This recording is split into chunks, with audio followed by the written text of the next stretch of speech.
ನನ್ನ ಉಸಿರಿರುವ ದಿನವೆಲ್ಲ ನಿನ್ನ ಆರಾಧನೆ ಮಾಡುವೆ. ನಾನು ಬದುಕಿರುವ ಕ್ಷಣವೆಲ್ಲ ನಿನ್ನ ಎಂದೆಂದು ಕೊಂಡಾಡುವೆ. ನನ್ನ ಉಸಿರಿರುವ ದಿನವೆಲ್ಲ ನಿನ್ನ ಆರಾಧನೆ ಮಾಡುವೆ. ನಾನು ಬದುಕಿರುವ ಕ್ಷಣವೆಲ್ಲ ನಿನ್ನ ಎಂದೆಂದು ಕೊಂಡಾಡುವೆ. ಆಶ್ರಯವೇ ನನ್ನಾಧಾರವೇ, ನಿನಗೆ ನನ್ನ ಆರಾಧನೆ. ಆಶ್ರಯವೇ ನನ್ನಾಧಾರವೇ, ನಿನಗೆ ನನ್ನ ಆರಾಧನೆ. ಯೇಸುವೇ ನಿನಗೆ ನನ್ನ ಆರಾಧನೆ. ನನ್ನ ಉಸಿರಿರುವ ದಿನವೆಲ್ಲ ನಿನ್ನ ಎಂದೆಂದು ಕೊಂಡಾಡುವೆ. ಶಾಶ್ವತ ಪ್ರೇಮದಿ ನೀ ನನ್ನನ್ನು ಕರೆದಿರುವೆ. ಎಷ್ಟೊಂದು ಉಪಕಾರ ನೀ ನನ್ನಲ್ಲಿ ಮಾಡಿರುವೆ. ಶಾಶ್ವತ ಪ್ರೇಮದಿ ನೀ ನನ್ನನ್ನು ಕರೆದಿರುವೆ. ಎಷ್ಟೊಂದು ಉಪಕಾರ ನೀ ನನ್ನಲ್ಲಿ ಮಾಡಿರುವೆ. ಯುಗ ಯುಗಗಳಿಗೂ ನಿನ್ನ ನಾಮ ಉನ್ನತವು. ತಲೆ ತಲೆ ಮಾರಿಗೂ ನಿನ್ನ ಕೃಪೆ ಶಾಶ್ವತವು.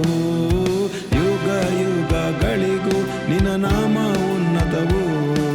ತಲೆ ತಲೆ ಮಾರಿಗೂ ನಿನ್ನ ಕೃಪೆ ಶಾಶ್ವತವು.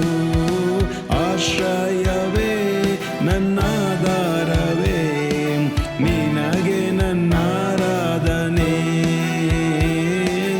ಆಶ್ರಯವೇ ನನ್ನಾಧಾರವೇ, ನಿನಗೆ ನನ್ನ ಆರಾಧನೆ.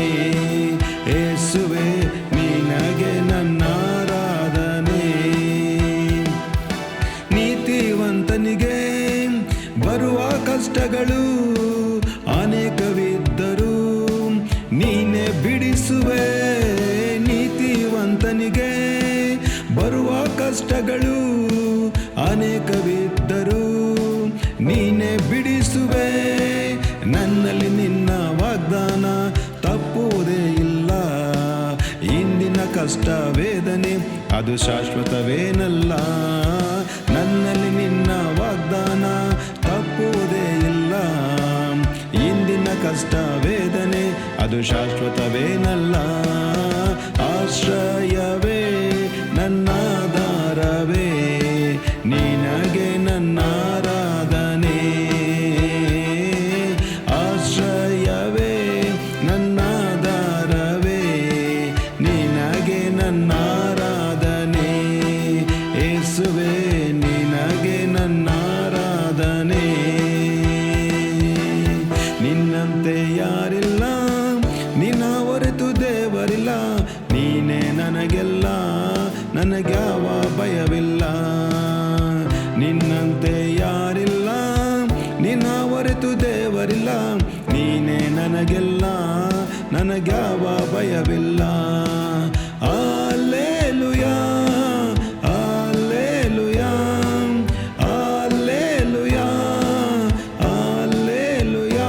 ನಿಮಗೆ ಸ್ತೋತ್ರ, ನಿಮಗೆ ಸ್ತೋತ್ರ, ನಿಮಗೆ ಸ್ತೋತ್ರ, ನಿಮಗೆ ಸ್ತೋತ್ರ. ನಿನ್ನಂತೆ ಯಾರಿಲ್ಲ, ನಿನ್ನ ಹೊರತು ದೇವರಿಲ್ಲ. ನೀನೇ ನನಗೆಲ್ಲ, ನನಗ್ಯಾವ ಭಯವಿಲ್ಲ. ನೀನೇ ನನಗೆಲ್ಲ, ನನಗ್ಯಾವ ಭಯವಿಲ್ಲ. ನಾನು ನಂಬಿದಾತನೇ, ನೀನೇ ನಂಬಿಗಸ್ತನೇ. ನಂಬಿಕೆಯ ಹುಟ್ಟಿಸಿ ಪೂರೈಸುವಾತನೇ. ನಾನು ನಂಬಿದಾತನೇ, ನೀನೇ ನಂಬಿಗಸ್ತನೇ. ನಂಬಿಕೆಯ ಹುಟ್ಟಿಸಿ ಪೂರೈಸುವಾತನೇ. ನಂಬಿಗಸ್ತನೇ, ನಂಬಿಗಸ್ತನೇ, ನಂಬಿಗಸ್ತನೇ, ನಂಬಿಗಸ್ತನೇ. Hallelujah, hallelujah.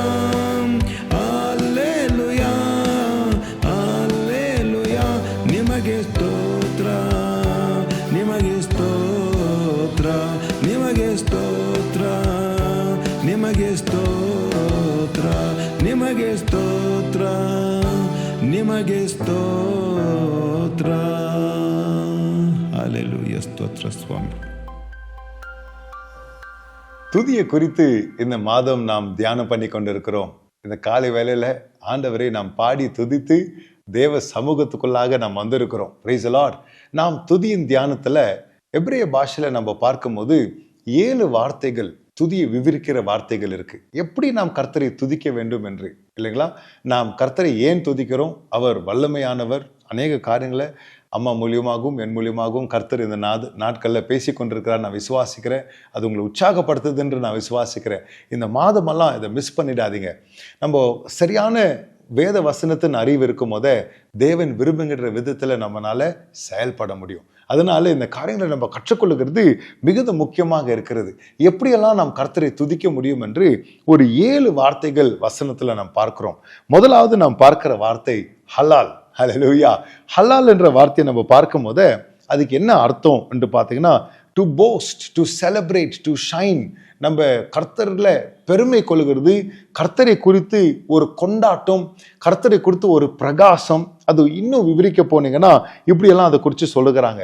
ஆடம்பரமான ஒரு துதி. இந்த ஹல்லால்னா என்னன்ட்டு பார்த்தீங்கன்னா, ஆடம்பரமான ஒரு துதி, ஒரு பயங்கரமான ஒரு கொண்டாட்டம், மகிழ்ச்சியின் சத்தத்தோடு ஒரு கொண்டாட்டம். அமைதியா இல்லை, வடத்தற்ற கை தட்டுதல் இல்லை.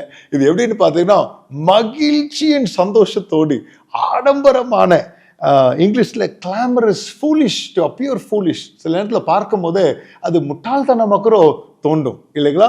ஆனா இந்த துதி எப்படி இருக்கும்னு பார்த்தீங்கன்னா, ஒரு ஆடம்பரமான ஒரு துதியா இருக்கும், இல்லைங்களா? யாருக்கெல்லாம் சுவாசம் இருக்கோ வாசிங்க. 150வது சங்கீதம் 6ஆம் வசனத்தை வாசிக்கலாம். சுவாசமுள்ள யாவரும் என்ன பண்ணணுமா? கர்த்தரை துதிப்பதாக ஒரு கட்டளையாக உங்களுக்கு கொடுக்கிறார். உனக்கு சுவாசம் இருந்துச்சுன்னா, நம்ம இதை குறித்து கேட்டிருக்கிறோம், இல்லைங்களா? நம்ம சுவாசம் எடுக்கும் போத எடுத்து நொடும் போத, இல்லைங்களா, யா ஹேன்ட்டு சொல்றாங்க, இல்லைங்களா? இதை குறித்து நம்ம எல்லாம் கேட்டிருக்கிறோம். அப்போ இந்த சுவாசம், கர்த்தருடைய யாவே உடைய சுவாசம் எனக்குள்ள இருந்துச்சுன்னா, கர்த்தரை நீ துதிப்பாயாக. ஹல்லேலூயா. ஒரு மூச்சுமே அவருடைய பேர் தான் சொல்லி கொண்டிருக்கு. ஒரு மூச்சுமே துதிதாங்க. ஹல்லேலூயா. கர்த்தர் உங்களுக்குள்ள மூச்சு வச்சிருக்கிறார்னா நீங்க கர்த்தரை துதிக்க கடவுளாக. ஹல்லேலூயா. 149வது சங்கீதம் அதுல 3ஆம் வசனத்தை நாம் வாசிப்போம். அவருடைய நாமத்தை நடனத்தோடே துதித்து. எப்படி துதிக்கணும்னு சொல்றாருங்க? அவருடைய நாமத்தை நடனத்தோடு நம்ம சபையில துதிக்கிறோம். அதே போல நீங்க வீட்டுல இருக்கிறோம் பாருங்க, இன்னைக்கு நம்ம பாடி ஆண்டவரை துதிச்சோம், இல்லைங்களா? எவ்வளவு பேர் நடனம் ஆடி இருப்பீங்க, எவ்வளவு பேர் கர்த்தரை கொண்டாடி இருப்பீங்க, இல்லைங்களா? Even in your personal praise, நீங்க தனிப்பட்ட நிலைமையில வீட்டுல கர்த்தரை துதிக்கிற நிலைமையில இருக்கிறோம். ஆண்டவருக்கு முன்பதாக எழுந்து நீங்க நடனம் ஆடி ஆண்டவரை துதிச்சு பாருங்க, இல்லைங்களா? ஒருத்தர் பாடுறாரு, கையை தட்டன என்ன வராதான், கை வலி வராதான், இல்லைங்களா? இல்லை, நீங்க நடனம் ஆடினா கால் வலி வராது, இல்லைங்களா? உண்மையாவே கர்த்தருடைய சமூகத்துல நீங்க கர்த்தர் இப்படி எல்லாம் கொண்டாடும் போத அற்புதமான காரியங்கள் நடக்குங்க, இல்லைங்களா? இதுக்காக நம்ம அப்படி எலும்பி ஆடும் போத கர்த்தரை துதிக்கும் போத தூதர்கள் பார்க்கிறார்கள். கர்த்தர் அதை ரொம்ப வாஞ்சியா பார்க்கிறார். நான் ஏற்கனவே ஒரு கதையை சொல்லியிருக்கிறேன், இல்லைங்களா? ஒரு நாள் கர்த்தர், ஒரு ஊழியக்காரர் சொன்ன கதைங்க அது. ஒரு நாள் கர்த்தர் வந்து தூதர்களெல்லாம் பார்த்து சொன்னாராம், கொஞ்சம் அமைதியா இருங்க, நான் ஒரு துதியை கவனிச்சுன்னு இருக்கிறேன். தூதர்கள் யோசிச்சாங்களாம், நாங்கள் இவ்வளோ அருமையாக பாடுறோம், எவ்வளோ ஆண்டவரை மகத்துவமா என்னென்ன மாதிரி இசை கருவிகளோட, என்னென்ன மாதிரி மியூசிக்கோட கர்த்தரை துதிச்சு கொண்டு இருக்கிறோம். நம்ம துதியை போய் ஒரு நிமிஷம் அமைதியா இருங்க, ஒரு துதியை கவனிச்சுன்னு இருக்கிறேன்றாரு, என்ன துதியா அது இருக்கும் என்று அவங்களாம் எட்டி பார்த்தாங்களாம். இது ஒரு கதை தான் நம்மளை உற்சாகப்படுத்த. எட்டி பார்த்தாங்களாம். எட்டி பார்த்தா ஒரு சர்ச்சில் ஒரு அம்மா அழுதுன்னு, கழுத கொடுறதுல ரொம்ப ஒரு பெரிய ஹார்மோனியெல்லாம் கிடையாது, பெரிய சிங்கர் கிடையாது, ஆப்பரா சிங்கர் கிடையாது, ஒரு கழுத கத்துற மாதிரி அந்த அம்மா ஒரு பாட்டை பாடி கையை தட்டி அழுது கத்துற துதிச்சு நினைச்சான். அப்போ தூதர்கள், என்ன இது போய் ஒரு பெரிய துதி மாதிரி நீங்க சொல்றீங்களா ஆண்டவரே, இது கேட்க என்ன இன்மையாவா இருக்கு என்று அவங்க தூதர்கள் பேசி கொண்டாங்களாம்.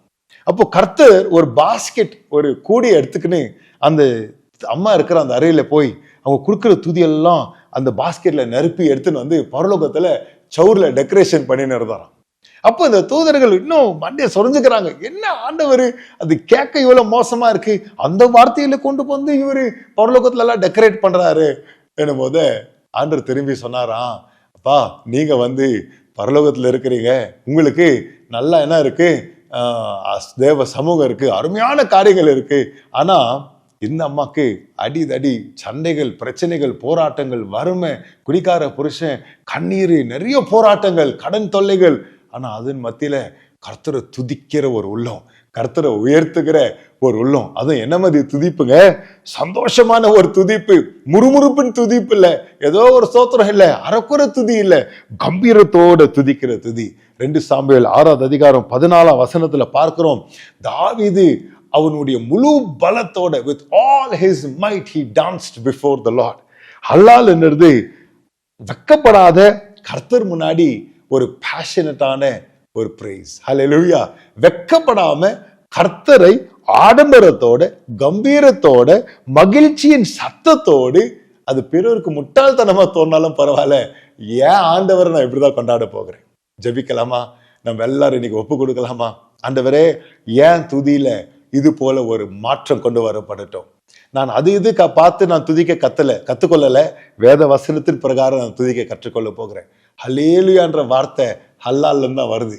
ஒரு விஷயம் நம்ம ஹல்லேலூயா சொல்லும் போது, ஹாலேல் நம்ம சொல்லும் போதவே கர்த்தரை துதிக்கிற கம்பீரத்தோட நம்ம ஜெபிக்கலாம். கர்த்தாவே, உமக்கு நாங்க நன்றி சொல்லுகிறோம். உங்க பிள்ளைகளுக்காக நான் ஜெபிக்கிறேன்ப்பா.